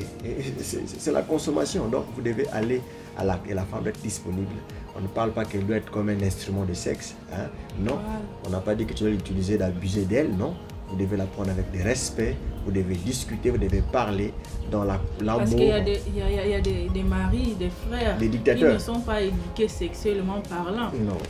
Hein? Ils viennent le matin, midi, soir, la femme est là en train de travailler, la femme est là tout le temps en train de suivre. La femme, oh non, tu dois me servir, tu dois me faire ça, tu dois me faire non, elle n'est pas un instrument. Vous devez le faire toujours préparé, vous devez le faire toujours en respectant l'autre. Est-ce que ce que je fais, l'autre, ça ne va pas le blesser? Est-ce que ce que je fais, ça peut faire du mal à l'autre? Tu te mets aussi à sa place. Si moi j'étais la femme, est-ce que ça pouvait passer? Si c'était ma petite soeur, est-ce que ça pouvait accepter qu'on lui fasse ça? Si c'était mon enfant, moi, ma fille, est-ce que je pouvais accepter qu'elle le fasse? Donc tu te mets dans le contexte où toi tu te mets à la place. Si tu vois que c'est ok, va aller. Mais si tu penses que ce que tu fais là, toi tu ne peux pas accepter dans le sens inverse, ne le fais pas. Elle n'est pas un instrument, elle n'est pas un morceau de poids, elle n'est pas une machine, c'est un être humain qui a des besoins, qui a besoin de repos. C'est votre femme, la Bible dit que c'est votre chair. Chair est ta chair, os de tes os. La Bible dit encore que personne ne peut faire du mal à son propre corps. Donc ça veut dire que vous devez toujours le faire de la manière à ce que ça ne puisse pas faire du mal à l'autre. vous devez le faire avec amour, avec symbiose, avec attente, avec discussion, avec, comme on dit, corps et âme d'accord. Voilà. Et quand tout est d'accord, vous allez voir, même l'acte sera très magnifique, vous allez le faire avec beaucoup de joie, avec beaucoup d'émotion, avec beaucoup d'atmosphère. Ce ne sera pas mécanique, ce sera béni et Dieu est content au ciel parce que vous avez fait ce qui est bien.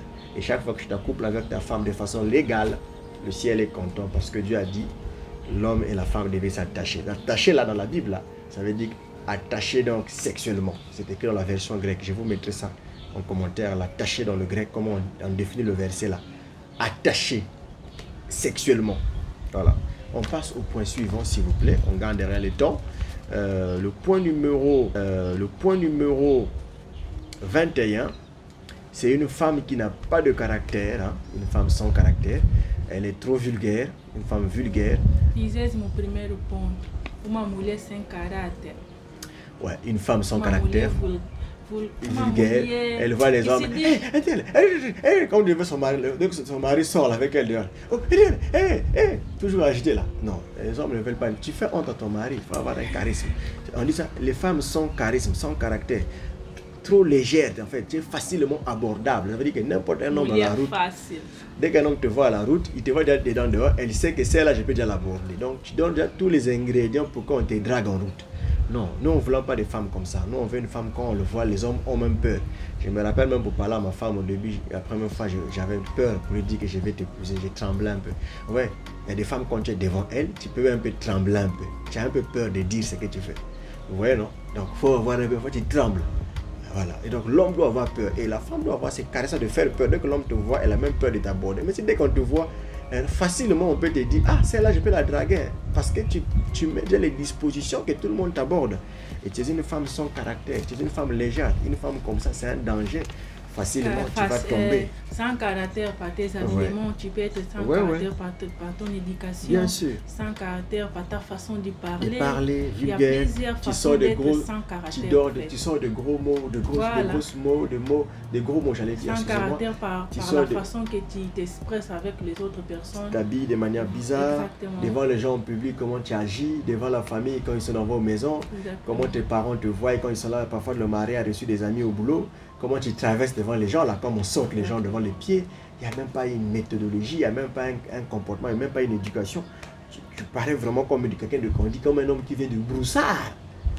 Sans caractère par ta légèreté en demandant des biens matériels. Tu demandes des choses aux gens n'importe comment. Un frère que tu viens de connaître à peine, qui t'a rien. À la fréquentation proposé, déjà là. Oui, tu ne fais que demander l'argent. Tu peux m'envoyer des mille. Un frère que tu traites comme un grand frère, un yaya ou une grande sœur, mais tu as la facilité à tout moment de demander. Tu peux m'acheter ceci, tu peux me donner ceci. J'ai rien.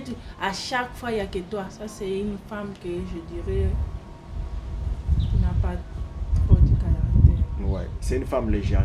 Et ce sont les types de femmes qu'on a lu dans Proverbes chapitre 7, à partir du verset 18 à 20. On va relire ça, c'est très important parce que ça parle du caractère de cette femme mariée qui est trop légère, facilement abordable. Elle peut facilement tomber, elle peut facilement tapoter les gens devant son mari. Quelqu'un peut facilement la taper même dans ses derrières, toucher. Elle ne peut pas se fâcher, elle ne peut pas avoir un charisme. Et c'est pas bon. Quand tu es trop légère, tu exposes ton mari et tu t'exposes toi-même à ce que tu tombes. Tu finiras un jour par tomber parce que tu seras surprise que non. Dans les rires là, ça va aller loin. Voilà. Et dans le premier chapitre 7, à partir du verset 18 jusqu'à 20, on a lu ça, on va relire la partie qui m'intéresse. Viens, se dit la femme, et livrons-nous d'amour jusqu'au matin. Livrons-nous joyeusement à la volupté, car mon mari n'est pas à la maison. C'est une femme mariée qui parle. Il est parti pour un voyage lointain. Il a pris avec le sac d'argent et il ne reviendra à la maison qu'à la nouvelle lune. Et verset 21, on dit, elle le séduisit à force de paroles. C'est la femme qui séduisit l'homme. Là, ce n'est pas l'homme qui a séduit la femme, mais c'est la femme là qu'on parle dans la Bible. Elle le séduisit à force de paroles. Elle l'entraîna par ses lèvres doucereuses. Elle s'est mise tout à coup à les suivre, comme le bœuf qui va à la boucherie, comme un fou qu'on lit pour le châtier. Vous voyez, la femme là, c'est une femme qui n'est pas bonne au foyer. Elle séduit même les hommes, elle fait ceci. L'homme a besoin d'une femme qui a un charisme. Sa femme, quand elle sort, on craint. Ma femme, quand elle marche, on craint. On ne peut pas commencer à aborder facilement ma femme. Elle fait peur quand tu vois ma femme en route. Je suis fier de voir ma femme. Comment les hommes disent, quand tu es, quitte quoi? On pas toi, ça c'est chez nous. Quand tu es, quitte quoi? Je l'ai aimé, hein? Mais elle n'arrive pas à parler. Oui, c'est très important. Le point numéro 22, la femme qui ne sait pas jouer son rôle du 5e évangile à la maison. Então, vamos continuar. Ponto número 22. É pouco longo, mas seguem até o final, vão gostar. Ponto número 22. Uma mulher que não faz devidamente o seu rolo de mãe. Os 5 évangiles. Ouais. Donc la femme doit être une 5e évangile. Moi je me rappelle, ma femme, les enfants, elle apprend beaucoup aux enfants la prière, notre Père qui est aussi, et tous les enfants connaissent le faire, même le plus dernier. Les enfants doivent prier, ils connaissent c'est qui Jésus, c'est qui un tel, c'est qui l'église, c'est qui ceci, qu'est-ce que nous croyons. Il y a ma fille qui pose parfois des questions, pourquoi nous on ne porte pas les boucles d'oreilles, pourquoi nous on ne fait pas de ceci, pourquoi nous ne se maquille pas, pourquoi on n'a pas de rouge à lèvres, des questions pareilles, elle pose, vous voyez que parce qu'elle a enseigné, elle comprend. Et la femme doit être la 5e évangile parce que c'est la maman qui doit instruire les enfants dans la voie du Seigneur. Et je vais parler des pères en conclusion aussi. Les pères aussi ont un travail à faire, mais on parle d'abord des femmes. On va lire Tite chapitre 2, versets 3 à 5. Ceci dit que les femmes âgées doivent aussi avoir l'extérieur qui convient à la sainteté, à être ni médisantes. On en parlait, des femmes qui médisent, qui critiquent, ni à donner au vin. Une femme qui se saoule, c'est pas bon. Qu'elles doivent donner de bonnes instructions dans le but d'apprendre aux jeunes femmes, prendre leurs jeunes femmes à aimer leur mari et leurs enfants, à être retenues, chastes, occupées aux soins domestiques, bonnes, soumises à leur mari, afin que la parole de Dieu ne soit pas blasphémée. Donc les femmes doivent le faire. Elle doit bien prendre soin de ses enfants. Elle doit enseigner ses enfants. La Bible dit que la femme doit instruire ses enfants selon la voie du Seigneur. On va prendre Proverbe chapitre 22 à partir du verset 6. Proverbe 22, 6, on va gagner, on a la fin. Il est dit ceci, instruis l'enfant selon la voie qu'il doit suivre, et quand il sera vieux, il ne s'en détournera pas. C'est là où la maman doit faire le travail. Quand tu es avec les enfants, le papa est au boulot, toi tu passes plus de temps avec les enfants, c'est toi la maman qui doit enseigner les enfants, tu dois les apprendre la foi, ce que nous croyons. Qu'est-ce que nous croyons, c'est qui ceci, notre position, tu dois les inculquer et l'enfant retient les choses parce que quand il va grandir, il va se souvenir, c'est ce que la Bible a dit, instruis l'enfant selon la voie qu'il doit suivre et quand il sera vieux, il ne s'en détournera pas. Et on va prendre encore Proverbe 31 à partir du verset 10, il est dit ceci, qui peut trouver une femme vertueuse, elle a bien plus de valeurs que des perles, le cœur de son mari a confiance en elle et les produits lui font point défaut. Et donc voilà, la femme doit éduquer les enfants, la femme doit éduquer les enfants. La femme sage bâtit sa maison. Ouais. Et la femme est le 5e évangile à la maison. Ouais. C'est que vos enfants seront, c'est ce qu'ils apprennent à la maison avec maman. Parce que c'est la maman qui passe plus du temps avec les enfants. Ouais, mais la femme c'est la 5e évangile, a dit ouais. C'est ce que Wemba a dit. La femme qui apporte l'épanouissement à la maison, la paix, l'éducation. La parole de Dieu, tu es en train de parler. Je vais t'appuyer. Oui. Dans Proverbe 31, verset 28, il est dit ceci. 28, il est dit, ses fils s'élèvent et disent heureuse.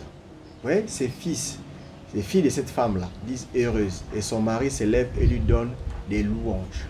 Ça veut dire que c'est une femme qui fait un bon boulot, la femme vertueuse. Ses enfants sont heureux de voir leur mère, ils sont bien éduqués. Son mari lui donne des louanges. Vous voyez pourquoi? Parce que, ils avaient une femme à la maison qui sait travailler. Et quand une femme travaille comme ça, elle éduque bien les enfants, elle élève bien les enfants, elle prend soin de votre couple. Toi, le mari, il faut faire le verset 31 qui dit, récompensez-la du fruit de son travail. Eux qu'on porte ses œuvres, la loue. Eux qu'on porte ses œuvres, la loue. L'homme doit récompenser son mari. Si elle a bien éduqué les enfants, elle a été bien servie à la chambre, elle a fait son boulot normal, tout est ok. Nous aussi, on doit avoir la responsabilité, la quintessence de prendre soin et de faire une partie des tâches pour honorer nos femmes. C'est important que le mari puisse honorer sa femme. Alors, pour finir, je vais lire pour nous les hommes, qu'est-ce qu'on doit accompagner. Alors, vous avez vu qu'il y a trop de points pour les femmes. À muitas expectatives en relation. Ouais, on s'est arrêté à 22. Ouais. Et il y a beaucoup de points. Maintenant, vous, en tant qu'homme, nous aussi, qu'est-ce qu'on doit faire? En lisant Proverbe chapitre 29, verset 17, il est dit ceci. Il dit à l'homme, châtie ton fils, et il te donnera du repos, et il procurera des délices à ton âme. Toi aussi, papa, il faut prendre un peu la chicotte quelquefois. En Europe, on tape pas les enfants chez les Blancs. vous avez déformé l'éducation. La Bible parle de châtier, il faut chicoter un peu. Parfois un peu de la chicote, ça fait du bien. Châtie ton fils et il te donnera du repos et il procurera des délices à ton âme. Et Éphésiens chapitre 6, verset 4, il explique à nous les parents, qu'est-ce que nous devons faire. Éphésiens chapitre 6, verset 4. Éphésiens 6, verset 4, il dit, et vous pères, donc nous les hommes, vous pères, n'irritez pas vos enfants, mais élevez-les en les corrigeant. Il faut corriger. Mais le monde aujourd'hui, en Europe et partout là, ils ont déformé l'éducation. On ne corrige plus les enfants. La Bible dit corrigez-les. Corrigez-les en les corrigeant et en les instruisant selon les seigneurs. Et la femme doit aussi instruire les enfants selon les seigneurs. Votre enfant doit connaître la Bible, doit lire. Ma fille lit même la Bible. Déjà, je dois les versets, elle lit. Voilà. Et on va finir avec Colossiens chapitre 3, verset 21. C'est le dernier verset qu'on va lire. Colossiens 3, verset 21. Il est dit ceci. Ici, on lit beaucoup, parce que nous aimons la parole. Colossiens 3, verset 21. Pour vous les pères. Pères, n'irritez pas vos enfants, de peur qu'ils ne se découragent. Un peu de chicote, un peu de ceci, mais on dit, ne pas irriter vos enfants. Beaucoup d'équilibre. N'irritez pas vos enfants, de peur qu'ils ne se découragent. La femme que nous avons lue ici, là, nos amis hommes, ne sera pas la femme ange du ciel, c'est un être humain avec des imperfections. Aménagez-la pour qu'elle soit disponible pour vous le soir à la maison. Trouvez-là aussi des ménagères si tu as les possibilités. S'il n'y en a pas, aidez-la aussi dans les travaux de ménage, comme l'on fait en Europe, ils aident leurs femmes, c'est important. Travaillez. En Afrique aussi, aidez vos femmes, lavez un peu les assiettes, lavez un peu les habits. Faites même la cuisine, moi je l'ai fait plusieurs fois, la cuisine, c'est important. Pour l'éducation des enfants, papa et maman, vous devez travailler ensemble pour que les enfants puissent grandir. Le mari doit pousser un peu la femme, il n'y a pas que la femme seule qui doit faire tout le boulot, toi tu dois aussi l'apporter un peu ses cours. Et quand la femme a puni l'enfant, toi ne viens pas enlever la punition, ne fais jamais ça, c'est une grave erreur. Et quand toi aussi la femme, le mari a puni l'enfant, ne viens pas enlever la punition. Soit tu es derrière ton mari, soit tu es derrière ta femme quand vous faites des choses pour que les enfants puissent vous craindre vous deux à la fois. J'aime pas les hommes qui disent que l'enfant doit craindre plus papa que la femme. Non. Moi, je préfère même qu'ils craignent plus maman, qu'ils restent beaucoup avec eux, que de me craindre moi plus, qui est parfois rare. Donc, je préfère qu'ils craignent plus même maman, mais ils doivent craindre les deux côtés, c'est très important. Et pour la chambre serre, ne trompez plus votre mari que vous êtes fatigué de malade. Soyez disponible parce que quand vous faites ça, vous poussez parfois vos maris à faire des péchés. Malheureusement, il y a beaucoup de couples, il y a des péchés graves que vous ne connaissez pas. Je vous compare de la sexualité dans le couple, vous aurez entendu des choses graves qui se passent derrière les couples. Que Dieu vous bénisse, c'était le couple MOOC, nous vous aimons beaucoup. Que le Seigneur Jésus-Christ soit avec vous. Carinho, obrigado pela mensagem de carinho. Abonnez-vous à la chaîne, ma femme le dit tout le temps. Inscrevam-se no canal. Ok, et que Dieu vous bénisse. Nous vous aimons beaucoup. Vida de casal cristão e a sua realidade. Vida de couple chrétien et ses réalités. Nous vous aimons beaucoup. On a traité les 11 points qui étaient restés, les 12 jusqu'à 22. C'était intéressant. Je crois que les hommes ont été bénis. Shalom.